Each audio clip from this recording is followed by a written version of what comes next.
नमस्कार। आर्यावर्त टीवी में आपका स्वागत है। आर्यावर्त टीवी के आर्यावर्त आरोग्यम कार्यक्रम हम ऐसे शख्सियत से आपको रूबरू कराते हैं जिन्होंने चिकित्सा क्षेत्र में एक कीर्तिमान स्थापित किया है। ऐसे ही चिकित्सक हमारे पास हैं डॉक्टर सीमा शर्मा। डॉक्टर सीमा शर्मा एक साइकोलॉजिस्ट हैं और यंग इंडिया साइकोलॉजिकल सॉल्यूशन नामक संस्था भी चलाती है। हम इनसे बात करेंगे जो मनोविज्ञान के विभिन्न पहलुओं पर, जो मानसिक रोगों के संबंधित बात में। मैडम, हमारे कार्यक्रम में आपका स्वागत है। नमस्कार जी। मैडम, एक जानते हैं कि कहा गया स्वस्थ तन में स्वस्थ मन का विकास होता है, लेकिन इसके बावजूद आज लोग इतनी व्यस्त हो गए हैं कि अपने स्वस्थ रह सकते हैं न तन को न मन सकते हैं। अगर स्वस्थ तन और मन बनाए रखने के लिए क्या करना चाहिए हमें? आज के युग में जो लोग बहुत ज़्यादा दौड़ में पड़े हुए हैं, इंडिविजुअलाइजेशन बहुत ज़्यादा हो गई है, अकेलापन बहुत ज़्यादा बढ़ गया है। अकेलापन बढ़ने की वजह से लोग अपनी ज़रूरतें हैं जो वो ज़्यादा से ज़्यादा वो अपनी ज़रूरतें पैसे के माध्यम से पूरा करना चाहते हैं। पैसा कमाने की दौड़ में लगे हुए हैं। उस पैसा कमाने की दौड़ में चलते चलते वो ये भूल जाते हैं कि उनको अपने लिए समय निकालना है, अपने परिवार के लिए समय निकालना है, अपने शरीर के लिए समय निकालना है, अपने मन के लिए समय निकालना है। ये सब चीज़ें कहीं पर भी प्रायोरिटी में नहीं आती। इन सब चीज़ों की वजह से ही आज ज़्यादा से ज़्यादा डिप्रेशन के केसेस आ रहे हैं और लोगों के जो एक बैलेंस, एक संतुलन होना चाहिए उनकी पर्सनैलिटी में, वो संतुलन की बहुत कमी महसूस हो रही है। आप एक मेंटल वेलनेस एक्सपर्ट हैं और मनोविज्ञान के क्षेत्र में भी काफ़ी अच्छा काम कर रही है। एक जो कैसे हम पहचाने किसी को एक स्वस्थ इंसान के रूप में, कैसे जो तन और मन स्वस्थ है, कैसे उसकी पहचान हो सकती है? एक व्यक्ति की पहचान करना कि ये तन और मन से दोनों तरह से स्वस्थ है या नहीं है, सबसे बड़ी बात ये होती है अगर वो व्यक्ति कुछ भी है, चाहे वो छोटी से छोटी क्लास को बिलोंग करता है, बड़ी क्लास को बिलोंग करता है, अगर उसके मन में वो जो भी काम कर रहा है उस काम को लेकर अगर सेटिस्फैक्शन है, अगर उसको ये लग रहा है कि मैं जो भी कर रहा हूँ मैं ठीक कर रहा हूँ, उसके मन में कोई भी किसी भी तरह का पछतावा नहीं है, अगर वो किसी भी प्रोफेशन में है, हमारे पास आता है कि पिछले 10 साल से मैं इस प्रोफेशन में हूँ लेकिन मेरे को ये चेंज करना है, तो इसका मतलब कुछ ना कुछ गलत है, उसकी लाइफ में कुछ ना कुछ गलत चल रहा है। सबसे बड़ी बात हम यही देखते हैं, अगर वो अपने मेंटल कंटूर्स में अपने आप को डिफाइन कर पा रहा है, संतुष्ट है अपनी लाइफ के साथ, अपनी ज़िंदगी के साथ, तो इसका मतलब है कि वो तन और मन दोनों ही तरह से वो व्यक्ति ठीक है, संतुलित है। मैं अभी बात कर रहे हैं मानसिक संतुलन की बात आपने कहा। एक डिप्रेशन एक माने मानसिक अवस्था है इसमें लोग अपने असंतुलित हो जाते हैं। इस कारण वो अपने परिवार समाज सबसे कट जाते हैं। उसका इलाज होना सबसे ज़्यादा जरूरी है। उस कारण लोग डिप्रेशन के कारण कई लोग आत्महत्या भी कर लेते हैं। तो उसका जो इलाज कैसे आप लोग करती हैं? अगर कोई जो डिप्रेस्ड व्यक्ति आपके पास आता है तो इलाज कैसे करते हैं उनका? हम जो डिप्रेस्ड व्यक्ति हमारे पास आता है उसका इलाज करने के अलग अलग व्यक्तियों के लिए अलग अलग टेक्निक्स अप्लाई की जाती हैं। जैसे कुछ व्यक्ति होते हैं, डिप्रेशन का लेवल भी चेक किया जाता है। उससे पहले डायग्नोस्टिक होता है जो इसमें साइको डायग्नोस्टिक टेस्टिंग, वो भी एक बहुत इंपॉर्टेंट भूमिका निभाती है। उससे हमें साइको डायग्नोस्टिक टेस्टिंग से हमें बहुत सारी चीज़ों का पता चलता है व्यक्ति के बारे में। एक डिप्रेस्ड व्यक्ति हमारे पास आया है, वो इस पोजीशन में भी नहीं होता कई बार कि वो अपना सब कुछ बता सके, वो क्या फील कर रहा है, कैसे फील कर रहा है, जब 5 साल पहले उसकी लाइफ में क्या हुआ था, जब वो फ्यूचर के बारे में क्या सोच रहा है। तो टेस्टिंग के माध्यम से हम ये सारी चीज़ें पता लगाते हैं। फिर उसके हाईली लोडेड फैक्टर्स हमारे पास आ जाते हैं। हमें पता चल जाता है कि ये कारण है इसकी ज़िंदगी में जिनकी वजह से ये व्यक्ति डिप्रेशन में है। अगर उन कारणों को हम जो भी उसकी वजहें हैं उन वजह को बदलने की कोशिश की जाए तो वो काफ़ी हद तक चेंज हो जाएगा। तो वो हम कैसे बदलते हैं? वजह बदलना, उसके घर जाना या उसके हर टाइम साथ रहना, ये तो किसी भी साइकोलॉजिस्ट के लिए पॉसिबल नहीं है। तो हम उसके थॉट प्रोसेस में उसकी जो कॉग्निटिव पार्ट है उसके ऊपर वर्क करते हैं, उसका थॉट प्रोसेस चेंज करने की कोशिश करते हैं हर एक सिचुएशन के लिए, हर एक वजह के लिए, हर एक व्यक्ति के लिए, जिसमें हम ज़्यादा करके CBT टेक्निक है जो हमारी कॉग्निटिव बिहेवियर थेरेपी, उसका इस्तेमाल करते हैं। कोग्निटिव बिहेवियर थेरेपी के माध्यम से हम व्यक्ति का थॉट प्रोसेस उस अलाइनमेंट पे लेकर आने की कोशिश करते हैं जहां से वो अपनी लाइफ के बारे में प्रोडक्टिव सोच सके, अच्छा सोच सके और डिप्रेशन से मुक्ति पा सके। हर बीमारी में कहा जाता है कि बीमारी न हो इस बात का ज़्यादा ध्यान, तो मतलब कि बचाव आवश्यक है, बीमारी होने इसका है। तो एक डिप्रेशन से आज कैसे लोग मुक्त रह सके, अपने को बचाव कैसे कर सके? ये बिल्कुल ठीक है। हमारी संस्था का मोटिव भी यही है, prevention is better than cure. उसके लिए हम अपनी तरफ से जितना हमसे हो पाता है हम ज़्यादा से ज़्यादा अवेयरनेस फैलाने की कोशिश करते हैं। इसमें यही है, जितना आज भी लोगों के मन में मेंटल हेल्थ को लेकर अवेयरनेस नहीं है। अवेयरनेस की, जागरूकता की बहुत ज़्यादा ज़रूरत है। हम बच्चे को ये कहते हैं तुम टॉफ़ी मत खाओ तुम्हारा दांत खराब हो जाएगा, लेकिन कभी भी हम बच्चों को ये नहीं कहते तुम ऐसे नहीं सोचो, ऐसा सोचने से ऐसे प्रॉब्लम हो जाएगी, तुम ऐसे दिक्कत में फंसोगे अगर तुम्हारा थॉट प्रोसेस ये होगा। बचपन से ही हमें बच्चों को उस हिसाब से बड़े करना चाहिए कि वो जितना वो अपने बॉडी का, अपने तन का ध्यान रखते हैं उतना अपने मन का, अपनी सोच का, अपने विचारों का भी ध्यान रख सकें। जिस वजह से कि हम अगर वो अच्छे से अपना ध्यान रखेंगे वो अपने आप को हमेशा ही ऐसी चीज़ों से बचा पाएंगे। बच्चा एक संतुलित सोच कैसे डेवलप कर सकता है, इस चीज़ के ऊपर हम काफ़ी स्ट्रेस देते हैं। अगर छोटी उम्र के बच्चे को हमारे पास लेकर आते हैं, अगर बच्चा बड़ा होता है तो उस एज के हिसाब से हम उसको टेक्निक्स बताते हैं और ऐसे ही प्रिवेंशन के थ्रू ही हम इसको वो कर सकते हैं, प्रिवेंट कर सकते हैं। अवेयरनेस स्ट्रेटेजीज हमारी स्ट्रॉन्ग होनी चाहिए। आज दुनिया मैंने बड़े शहरों में तो सभी लोग व्यस्त हैं, छोटे शहरों में भी है, लेकिन इसके लिए लोगों के पास समय है, दूसरों के लिए, अपने लिए समय नहीं निकाल पाते हैं। अपने आप से बात करने के लिए उनके पास समय नहीं होता है, इससे वो तनाव में आ जाते हैं। तो एक व्यस्त भरी दुनिया में लोग अपने लिए कैसे समय निकाल पाए, इसके बारे में बताइए आप। इसके लिए इतनी ज़्यादा बिजी लाइफ में अपने लिए समय निकालना, सबसे पहले हमें अपने थॉट प्रोसेस में ये चीज़ लेकर आनी बहुत ज़रूरी है कि हमें अपने लिए समय निकालना है। जब ये चीज़ हमारे मन में पूरी तरह से आ जाएगी कि यस मैं अपने लिए समय निकाल सकता हूँ, मैं न्यूज़पेपर पढ़ सकती हूँ, मैं वॉक के लिए जा सकती हूँ, मैं अपनी डाइट का ध्यान रख सकती हूँ, तब वो चीज़ें काफ़ी हद तक बंदा उसको ढाल लेता है अपनी ज़िंदगी में। बहुत बार लोग क्या सोचते हैं, अरे कोई बात नहीं, कुछ नहीं होगा, अगर मैं वॉक पे नहीं जाऊंगा तो कुछ नहीं होने वाला, अगर मैं फ्राइड फूड खा लूँगा तो कुछ नहीं होने वाला। अगर हम सोच को नियंत्रण करें तो सब कुछ हो जाता है।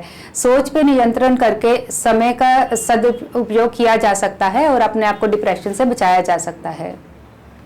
हम फिर बात करेंगे तनाव की, कर रहे हैं कि तनाव ऐसी मानसिक समस्या है जिस कारण कई लोग आत्महत्या भी कर लेते हैं और ये बढ़ते बढ़ते काफ़ी भयंकर रूप लेते हैं। तो ये जो आत्महत्या लोग ना करें, तनाव को कम कर सके, इसके लिए क्या आपका टिप्स होगा?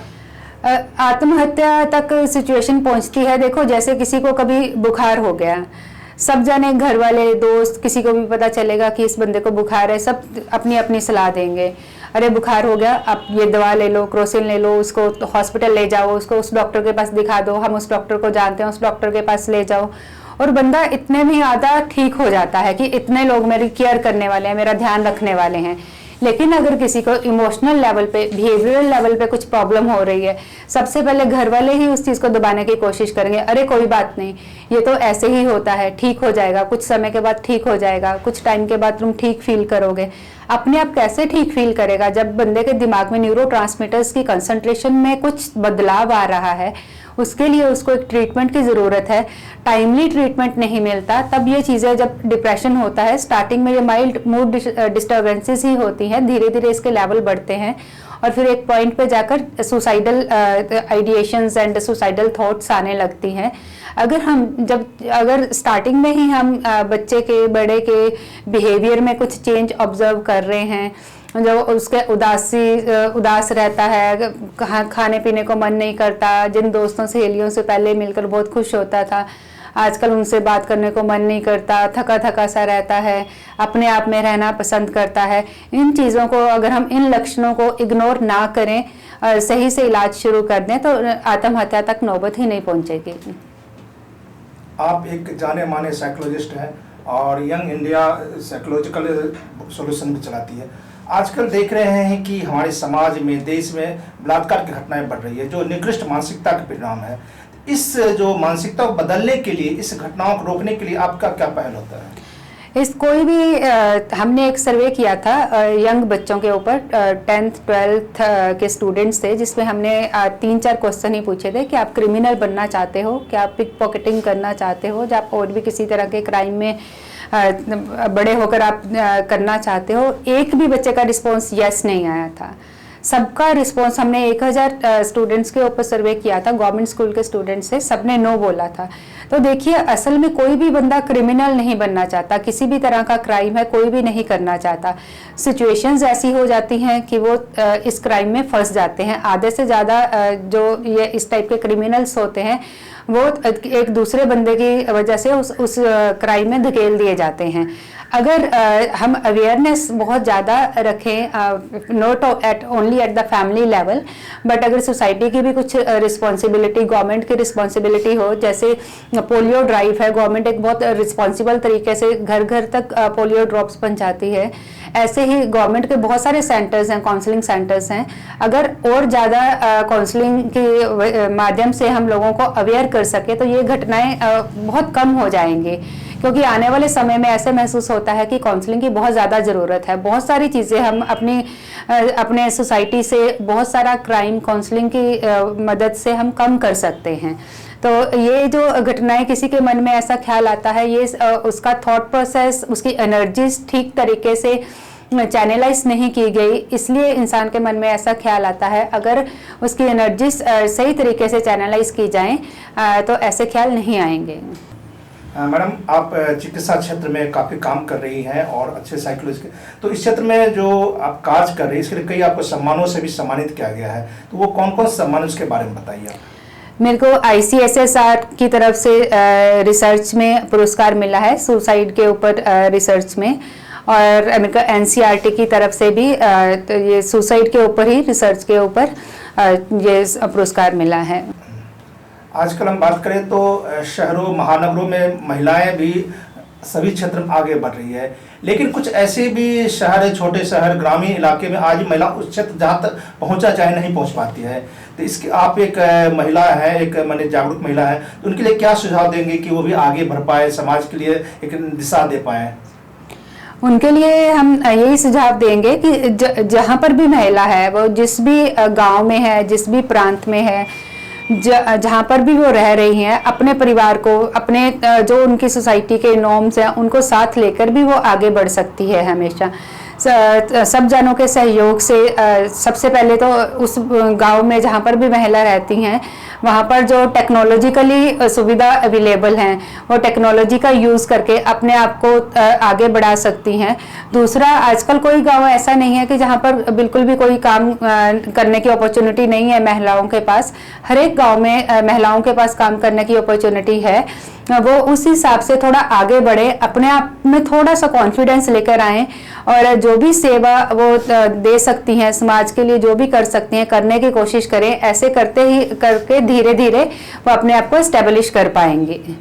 बहुत बार ऐसे हो जाता है कि जो एम होता है वो बहुत बड़ा रख देते हैं कि अगर तुम इस छोटे से गांव में हो, तुमको बहुत बड़ी जगह पे जाकर ये काम करना है। ऐसे जैसा उसका लेवल है उस हिसाब से अगर हम एम रखेंगे, एटलीस्ट वो जब कुछ भी नहीं कर रही तो कुछ भी ना करने से थोड़ा सा तो कुछ करने लगेगी, इससे उसको काफ़ी कॉन्फिडेंस आएगा। आप बहुत सारी महिलाओं के लिए प्रेरणा स्रोत हैं। आप यंग इंडिया साइकोलॉजी सॉल्यूशन भी चलाती है, तो इस जो सॉल्यूशन जो संस्था, इसका उद्देश्य क्या है, ये क्या कार्य करती है?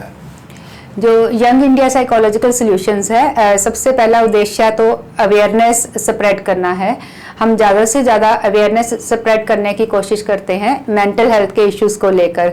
बहुत सारे लोग हमारे पास आते हैं, OCD के पेशेंट्स होते हैं, डिप्रेशन के होते हैं, उनको पता ही नहीं होता OCD क्या है, डिप्रेशन क्या है, मेंटल हेल्थ इश्यूज़ क्या हैं, पैरानॉइड टेंडेंसीज हैं तो क्या है। लोग और ही चीज़ों में पड़े। एक हमारे पास पेशेंट थी, 42 ईयर ओल्ड लेडी को लेकर आते थे, तो उनके हस्बैंड बोले 3 साल से हम बाबा के पास जा रहे थे लेकिन ठीक नहीं हुई हमारी वाइफ, तो हमें अभी पता चला कि इस चीज़ के लिए हॉस्पिटल में एक अलग से डिपार्टमेंट भी होता है, साइकोलॉजिस्ट होते हैं, साइकेट्रिस्ट होते हैं। तो इस तरह की जो पॉपुलेशन है वो ज़्यादा से ज़्यादा अवेयर हो सकें, ये हम काम करते हैं। दूसरा, जो यूथ है, यूथ अपने रास्ते से नहीं भटके। मैं स्पेशली जो गर्ल्स हैं, यंग गर्ल्स हैं, कॉलेज गोइंग गर्ल्स, और जो कॉलेज ख़त्म करके अपना अभी जॉब स्टार्ट करती हैं, न्यू गर्ल्स हैं, उनके लिए उनको काफ़ी हेल्पफुल रहती है हमारी संस्था। हमारे पास वो काफ़ी विषयों को लेकर आती हैं हेल्प के लिए, जैसे मैरिज हो गया, उनका जॉब हो गया, इन सब चीज़ों के लिए तो हम उनकी हेल्प करते हैं, उनको बताते हैं क्या चीज़ उनके लिए सही रहेगी, उनको फ्यूचर का आगे का, अगर वो ये जो भी उनके मन में डिसीज़न लेने की चीज़ है कि अगर आप ऐसा डिसीज़न लेंगे तो आने वाले 5 साल में आपकी लाइफ में ये चीज़ें हो सकती हैं, 10 साल में ये चीज़ें हो सकती हैं, इस तरह से वो काफ़ी हेल्पफुल फील करते हैं। और डिप्रेशन के लिए, एंजाइटी के लिए तो हमारा न्यूरोकोग्निटिव डिसऑर्डर्स जो हैं उन सब के लिए तो हम काम करते ही हैं। छोटे बच्चों के लिए भी हम काम करते हैं, जैसे ADHD के केसेस होते हैं, उन जहाँ कुछ बच्चों की बिहेवियरल इश्यूज होते हैं, उन बच्चों के लिए भी हम काम करते हैं।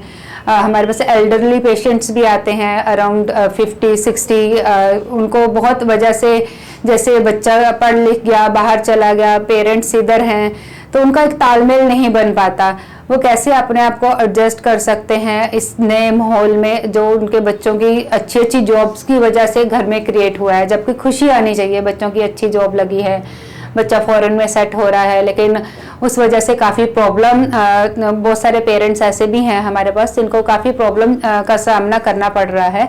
तो वो कैसे अपने आप को चेंज कर सकते हैं अपने बच्चों की सुविधा के अकॉर्डिंगली, और कैसे बच्चे उनके लिए एक प्रेरणा स्रोत बन सकते हैं, जो उनकी हेल्प कर सकते हैं, इन सारे इश्यूज पे हम काम करते हैं। और कुछ हम रिसर्च एक्टिविटीज़ और स्टूडेंट्स की हेल्प करना, इंटर्नशिप्स, ये सब काम भी करते हैं। यही उद्देश्य है, हमारी छोटी सी ऑर्गेनाइजेशन है जो यंग इंडिया साइकोलॉजिकल सॉल्यूशंस, इसके तहत हम यही काम करते हैं। तनाव को कम किया जा सकता है बशर्ते परिवार, समाज और सभी दोस्त उनके साथ हो, और यह इतना तक न बढ़ पाए कि आत्महत्या को अग्रसर है। कहना था डॉक्टर सीमा शर्मा जी। डॉक्टर सीमा जी हमारे कार्यक्रम में आपके लिए उसके लिए बहुत बहुत धन्यवाद। Thank you ji.